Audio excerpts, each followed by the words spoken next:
A true showcase of Unreal Engine 5's features when it released in 2024, Hellblade 2 now gets a new enhanced edition, not just on Xbox, but also to mark its debut on PlayStation 5 consoles. The bottom line is that Hellblade 2 continues to excel in its push for photorealism with some of the best in industry motion capture we've seen to date. Realizing such lifelike performances has long been a strength for developer Ninja Theory, and here the level of character detail paired with UE5 features like Lumen GI, reflections, virtual shadow maps, and nanite geometry sets a truly high watermark in real-time rendering.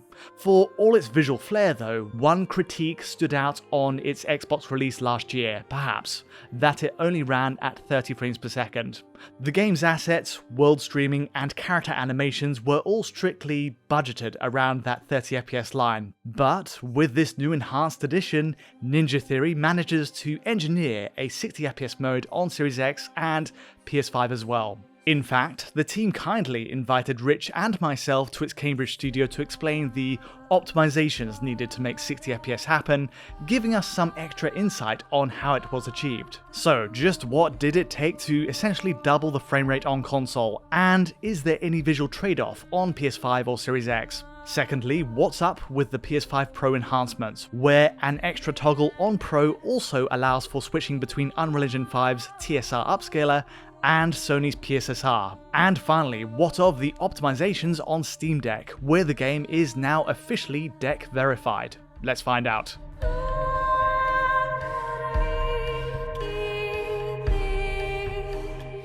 Let's knock the main point right on the head, that the 60 FPS mode on Xbox Series X, PS5 and PS5 Pro works extremely well. It's not 100% locked, as I'll get to later on, and there are minor drops in occasional spots, but the broad conclusion is that it's a convincing showing at 60 on all three machines, with PS5 Pro enjoying the best results in my testing. This is a huge undertaking, given that Hellblade 2 relies entirely on high-quality in-engine cutscenes, where an entire playthrough of the game is remarkably presented in a single flowing camera shot. Getting all of this to run at 60 FPS involved several key changes, notably to keep GPU load within a 16.7 millisecond frame time budget per frame, but also, crucially, in handling CPU-based tasks, to prevent hitches or stutters above that target. In comparisons then, with the existing 30 FPS quality mode, it really speaks to the care put into the optimizations behind the scenes that the appreciable visible difference is often rather small. First up then, the change to native resolution is the main one of note. To achieve 60 FPS, the first port of call for Ninja Theory was to lower the dynamic resolution range, which makes a great deal of sense. Starting with Series X here, we drop from a dynamic 1080p to 1600p in quality mode to a 720p to 1080p range in the performance mode, with UE5's TSR continuing to work as an upscaler in both cases. A hit to image quality is evident. Dense rock formations, foliage, and tree branches do lose some clarity at range in exchange for a doubling in frames. Zooming in, there's also some extra visual noise on anything resolving from a sub-pixel level, like the strands on Senua's hair, but the extent of the res drop isn't as radical as the numbers might suggest. It's worth noting that the TSR upscale also targets a lower 1440p in PS5 and Series X's performance mode, which is then spatially upscaled to a final 4K output. It's a cost-saving measure to gun for 1440p at first, post-effects included, whereas the quality mode continues to scale directly to 4K with TSR on both consoles.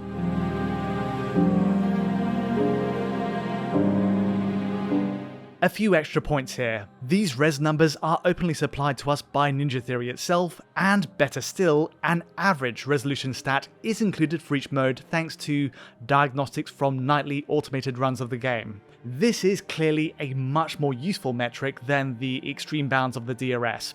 Based on a start-to-finish run of the entire game then, Series X's quality mode runs at 1593p on average, while performance mode comes in at a still impressive 1069p. Meanwhile, the base PS5 stats come in lower overall, which does speak to the power difference between the consoles. We keep the same DRS ranges as Series X here, but PS5's quality mode averages at 1432p, while performance mode sits at 989p. Point number 2 is that the resolutions listed here do not factor in the black bars at the top and bottom. The vertical resolution figure assumes a 16:9 aspect ratio, since that's the typical format, but Hellblade 2 of course runs with a 2.39:1 view, which is worth factoring in. Finally, Hellblade 2's image quality is a tricky one to express in raw numbers given the heavy use of post-processing. The film grain, chromatic aberration, motion blur, and of course lens distortion. This lens simulation, for example, involves taking the base image and adding a concave distortion to the frame's edges before stretching it out again to fill the screen. As such, there is an extra upscale at the edges to simulate an anamorphic lens.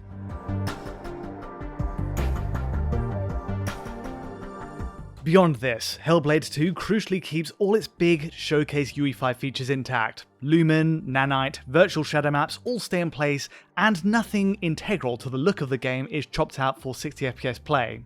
That being said, some detailed parameters for Lumen, VSMs, and other settings are tweaked. It's at such a granular level though that it's unusual for changes to stick out next to the 30fps quality mode. So the biggest compliment I can give the 60fps option is that I often need to deploy 3x zooms and even switch between still frames to fully appreciate the changes. Firstly, virtual shadow maps take a hit in quality in bright areas where shadows are cast from the sun. The penumbra quality for VSMs is reduced, directional lighting resolution is reduced, plus there's a new optimization to check lighting channels earlier than stock UE5, which helps streamline the handling of lighting. Shadows are also rendered based on a 2x2 block basis in performance mode rather than per pixel as it is in the 30fps quality mode, another change that seems to have no visible penalty. Likewise, Lumen lighting sees similar engine level changes, so the mesh-signed distant field tracing is disabled at 60fps,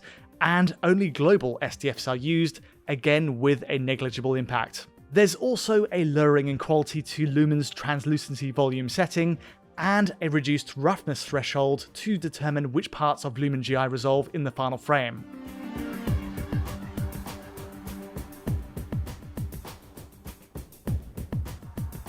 Rounding out, there are several other changes to summarize here. Depth of field quality is dropped in the performance mode, with the entire post-effects pipeline, as mentioned, resolving at 1440p rather than 4K as on the quality mode. You'll likely catch this in cutscene backdrops where focus is put on a close foreground character. Secondly, volumetric fog, screen space fog, and cloud quality are lowered, causing some extra, albeit minor, flicker on these elements. Skeletal meshes also now render at 1 LOD level lower at range, while you might also notice effects in fiery battle sequences are made performance mode aware, which better adapts to the GPU resource available while running at 60.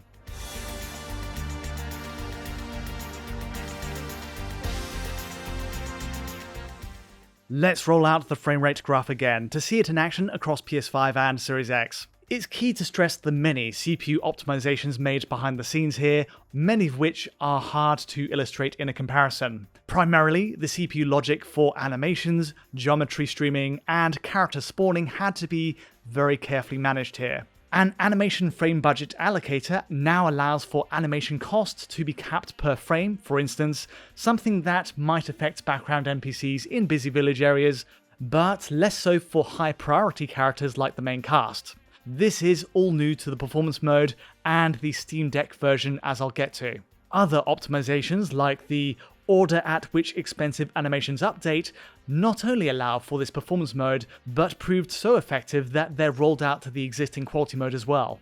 Next up, optimizations for character spawning, adding a new model and all its physics to a scene, also rolls out universally to all modes and platforms here.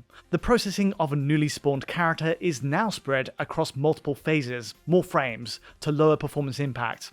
And one final highlight is a tighter CPU budget for level streaming, dropping the turnaround from 4 milliseconds on the quality mode to get the task done down to 2 milliseconds. The potential for increased pop-in is higher this way by halving the budget, but in my experience the difference is again hard to catch. There are too many tweaks, optimizations, and changes to do justice here. The net result though, from the user viewpoint, really is that 60 FPS works, and it works well. As mentioned, there are some dips along the way.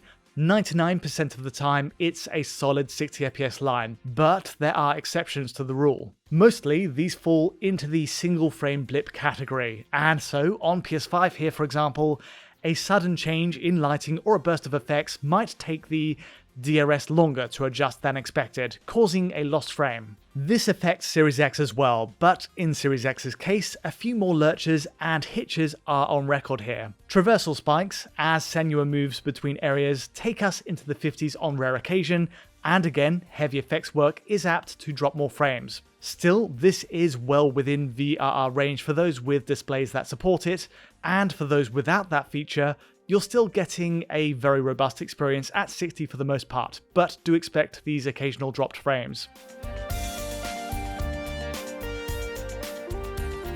One of the big questions surrounding Hellblade 2's new Enhanced Edition is, how does the PlayStation 5 Pro version run? Does PS5 Pro offer the best way to play on console, especially in this edition's new 60 frames per second mode? Opening the game up on Pro, we are indeed getting an enhanced version here.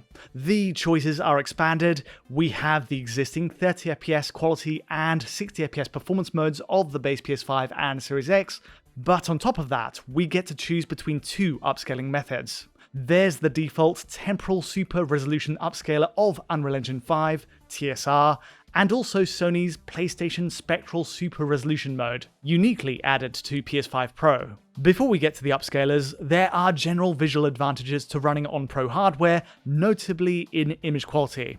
Compared to base PS5 or Series X, the overall resolution range is increased for PS5 Pro for a start. This applies whether you use TSR or PSSR. The DRS range is the same. The performance mode runs at between 720p to 1200p on Pro hardware, up from the 1080p peak on the other consoles. More crucially though, the average resolution, as taken from diagnostics of an entire run of the game, comes in at a higher 1166p, a decent bump on the 989p of the base PS5. Meanwhile, switching to the 30fps quality mode, we're getting a push to a 1080p to 1700p range, again raising the maximum ceiling over the other consoles at their 1600p. In the quality mode's case though, there's an especially big win in average resolution, which comes in at 1696p on Pro.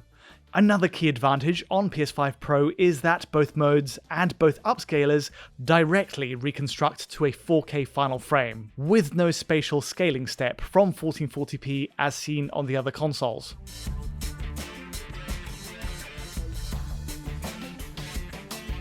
Immediately, this translates to a cleaner, sharper picture on PS5 Pro, especially next to the base PS5. To be clear, I'm using the TSR upscale method on the performance mode in this case, where all distant rocks, all foliage elements are much better defined on Pro at range as we amble down this path. As an added perk, variable rate shading is introduced on PS5 Pro, which is more of a benefit for performance, ensuring detail within a frame is prioritized where it truly makes an impact.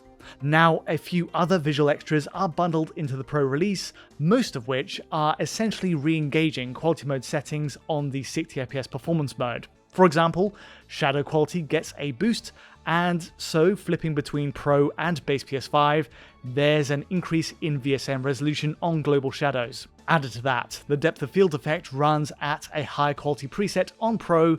Finally, screen space fog scattering again runs at the same preset as the quality mode, meaning one less compromise is taken on PS5 Pro to hit 60fps.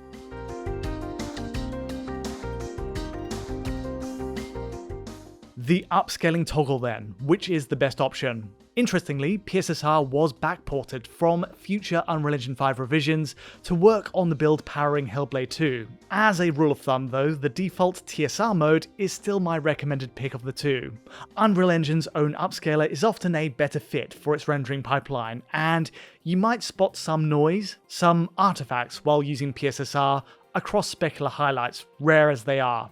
In comparing the two directly, in almost every case, distant detail on branches and rocks are also clearer with TSR in still shots, but conversely, PSSR has a benefit during heavy movement. Distant tree detail and textures resolve with greater clarity using PSSR's method once we pick up a good walking pace. The upscaling toggle is a neat extra option to have, but either way, I'd dare say the heavy post effects disguise the differences, and the two are often hard to split. The final word on PS5 Pro's 60fps performance mode is a simple one. It's the best of the three consoles. Where PS5 and Series X have the odd single frame blip or rarer mid-50s lurch, PS5 Pro is, so far anyway, more tightly locked at 60 frames per second. From hours of capture on both the TSR and PSSR modes, that reading only budged in one single case during a fiery battle sequence. We do lose a frame there, but outside of this, the line is a locked 60fps. Paired with the boosted average resolution and certain quality mode settings at 60, Pro users are getting the best of both worlds here.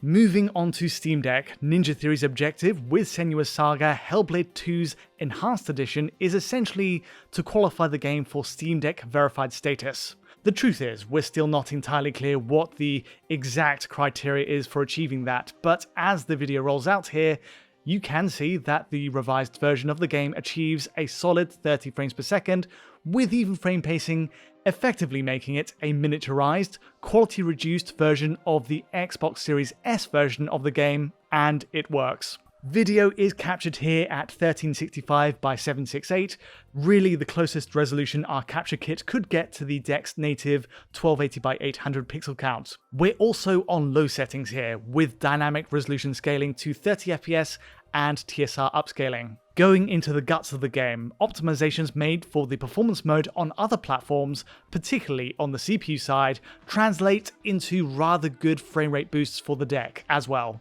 but platform-specific optimizations were included here too. Unreal Engine blueprints and Niagara effects were made Steam Deck aware, with custom tooling for the platform, alongside reductions in water tessellation that won't be so noticeable at lower resolutions, along with lighting optimizations. So, how well did Ninja Theory do here? We carried out like-for-like testing at 768p using the same settings as we saw at Ninja Theory Studio, that is, low settings with FSR3 performance upscaling. By settling on a single resolution as opposed to relying on DRS, we get a better idea this way of the improvement to performance. The first clip we tested is the opening of the game itself, where we saw a dramatic improvement to frame rate. We measured a 20% improvement to performance overall in this section, with a reduction in stutter too. But alas, it's not a uniform improvement across the game, as we see in our next clip here, where the performance boost is more slight, but again, you'll note that stutter, traversal stutter in this case, is much reduced. Across the length of this clip, there's a 7-point performance lead for the Enhanced Edition. The fight at the end of the first level sees a 10% point improvement, but really, this clip is a game of two halves. Similar, smaller performance boosts for much of the sequence, but a much larger increase here, where volumetric effects dominate the viewport before we return to a circa 10-point performance lead. However, unlocked frame rates and FSR3 aren't how we recommend playing this game. It's all about setting TSR as the upscaler of choice, with dynamic resolution scaling set to 30fps and using the deck's internal frame rate limiter also set to 30. Then everything falls into place and the game runs consistently, with a touch lower but also more consistent input lag, so parries become a touch easier. Hellblade 2 just feels right here, but there are some caveats. Demanding scenes like this combat encounter can see frame rates dip beneath 30fps, and you're not immune from occasional traversal stutter throughout the experience. Frame rates are higher overall than our prior like-for-like FSR3 tests, so either TSR is less heavy, or Ninja Theory has widened out the dynamic res window. But even so, locking to 30 should deliver improved image quality. Where GPU resources were previously used to pump out more frames, now they're simply delivering higher resolutions. One thing that is a touch concerning is that some dropped frames can persist for 66 milliseconds rather than the expected 50. So based on our recent Cyberpunk 2077 tests, I'm curious if there is some kind of issue with Steam Deck's 30fps limiter. But even so, this is the way I'd play the game on mobile. And interestingly, of course, Xbox's new entry-level Nun-X ROG Ally uses very similar silicon to Steam Deck, so I would not be surprised to see this newly optimized experience play just as well on the new hardware there.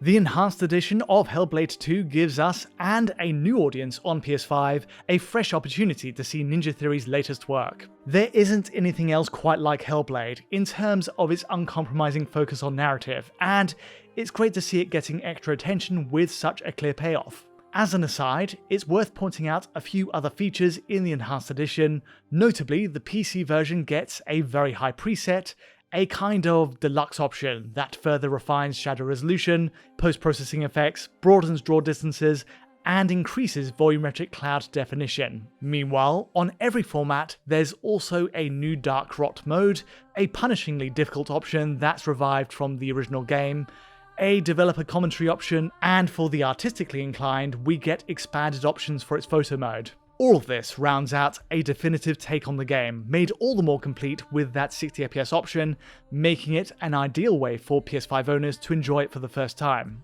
A big thank you to Ninja Theory once again, who welcomed us to their studio to explain every nuance of the work going into this project. But that's all from me today. If you did enjoy this video, feel free to like or subscribe, and don't forget to hit that bell for instant notifications as any new video lands. To get a high quality version of this video and many more, check out our Patreon at digitalfoundry.net, and to get in touch directly, you know where to find me. But from me for now, thanks for watching.